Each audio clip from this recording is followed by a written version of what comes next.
What's going on, guys? Welcome to the first episode of Tearing the Family Apart. I know the first recording of the podcast, we went through some technical difficulties, so please bear with us until next week. But before we start the show, I want to give a huge shout out to the sponsor of today's video, Nostalgic Forever, Enemies to Our Memories. Without you, this video would not be possible, so please give them a check out at www.andre/w.com. The link will be in the description box below. I would also like to give a huge shout out to my co-host, Stephen Ma. Thank you, fam. And without further ado, let's start the show. Well, I just recently broke up with my girlfriend of 6 years, and I'm just kind of rediscovering myself, getting reacquainted with friends, being social again. At the same time, just picking up the pace and, in my pursuit of physical therapy school, I'm retaking a couple classes and studying for the GRE and just, working on that grind and fantasy football. So, yeah. Yes, I'm single. I've been dating, but I'm taking it slow. So nothing really gauging my eyes. So honestly, it could go either way. Jordy, he's still produced, even at his age. But granted, that was under a different system. That was with the greatest quarterback in the league, Aaron Rodgers. But still, it's not like he's gonna go like.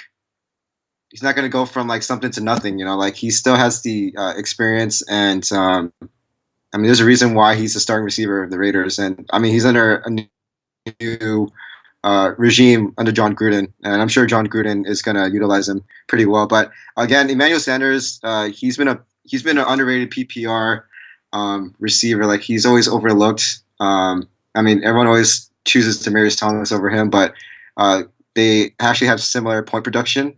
And with Case Keenum, it should be a boost to both of them. But it could go either way, to be honest. But I'm more of a fan of Emmanuel Sanders just because he's consistent and he's still pretty athletic. I think Case Keenum will definitely give him a boost. His ceiling is a solid wide receiver 3 or a flex option. Actually, no, I think he's like a low end receiver 2 is his ceiling, and then his floor is just a wide receiver 3 and a flex option. Oh my God, that's horrible. You already have a sure thing in Fournette. Like, why give that up? Like, Thunny doesn't even have running back depth to fall on. Like, that's even a bigger hole that he needs to fill. And like, oh, what's he gonna do? Wait 1 week and see who shows up in the waivers? Like, what's the likelihood of that happening? Like, every time you go into waivers, it's always like a gamble anyways. Like, it's not a sure thing. It's just all speculation, right? Like, so obviously Shakir won the tail end of that trade, and now his team is pretty buff. So he's trying to the $50 doesn't really do much. Of course it gives you an advantage in terms of the waiver wire, but like, I feel like those two guys, like, they don't really boost his team that much. I feel like he should have just kept Fournette and then picked up some guys from the wire. Yeah, like, I think his team would have been a lot better in that case. But he picked up, like, I'm not high on Cooks and Landry. He's consistent, but like, he's in a different system now. Like, I know off the top of my head, Duke is in the top 3 for sure. Yeah, because he got so many guys for value. Like, these are like guys that are in the top 20 for value, and then like no one was competing with him. So he's gonna have so much trade value too. So it's just to make his team better. Let's see. I like Brady's team too. And then I'm gonna put us in there as well, just because I feel like we got most of the guys that we wanted, except for McKinnon.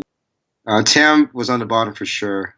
I'm not trying to be like petty. His draft strategy was horrible. I don't even know. Like, David's team is. He has like 4 solid guys, but like, he didn't have a good late draft strategy. Like, it was pretty like it was all over the place. It was pretty random. Yeah, I didn't like Shakira's draft either. There's plenty of guys that are down there in my opinion, but Tam was for sure one. And yeah, I'm looking at Andrew's team again. I, he stuck to his strategy. I'll give him credit for that, but that wasn't smart. Um, yeah, I'm gonna say that too. I'm gonna agree with you after looking it over. But there's a bias involved. Like, I mean, last year he had a good strategy. This year he went with something different, and in my eyes it didn't work out. Tam, I'm gonna say Tam. Man, this is fun. Just getting involved in this and just contributing more to the league. I feel like we're just growing as a group and being real creative and fun with it. So looking forward to more material later this season. Looks like I have some audience. I have an audience waiting for me to do my AMA, so I got that to get to. Hey guys, thanks for sticking around until the end of the video. We do have a giveaway contest. So if you would like to win some authentic memorabilia, I'm talking about a signed, framed picture of the Sacco winner. Please comment in the comment section below who you think is gonna be this year's Sacco winner and what or who you would like to see in the next video. And as always guys, I hope you enjoy the content. If you like the video, like the damn video, please subscribe. Signing out.